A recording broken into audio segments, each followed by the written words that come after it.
अस्सलाम वालेकुम। Time news की तरफ से मैं हूँ नईम ताहिर।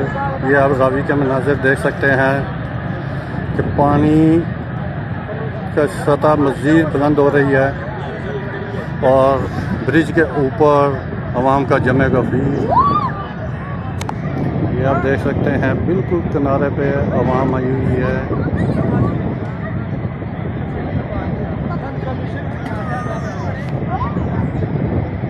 ये देखिए, ब्रिज से बिल्कुल 10 फुट का फासला रह गया।